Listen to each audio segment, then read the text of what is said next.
Hi అండి. ఈరోజు మా ఇంట్లోని ఈవినింగ్ స్నాక్స్ కోసం ఆనియన్స్ వడలు చేసాము. మేము ఎలా చేసామో చూద్దాం.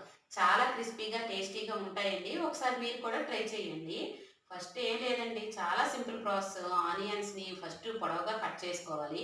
పొడవుగా కట్ చేసిన ఆనియన్స్‌లోని మైదా పిండి, కార్న్ ఫ్లోరు, కొంచెం శనగపిండి, ఉప్పు, కారం, గరం మసాలా, కొత్తిమీర వేసుకొని, కొంచెం వాటర్ వేసుకొని కలుపుకోవాలి. మరి కొంచెం చాలకపోతే వాటర్ వేసుకొని కలుపుకోండి. మరీ ఎక్కువ వేసుకోవద్దు. నెక్స్ట్ వచ్చి మనం ఆయిల్‌కి బాండీ వేసుకొని ఆయిల్ వేసుకోవాలి. ఆ ఆయిల్ వేడెక్కిన తర్వాత ఆనియన్స్ ముద్ద ఉంటది కదండీ! అది రౌండ్‌గా తీసుకొని, చుట్టుకొని మన చేతుల మీద అద్దుకొని వడల్లాగా వేసుకోవడమే. అంతే, ఎంతో రుచికరమైన ఆనియన్స్ వడలు రెడీ.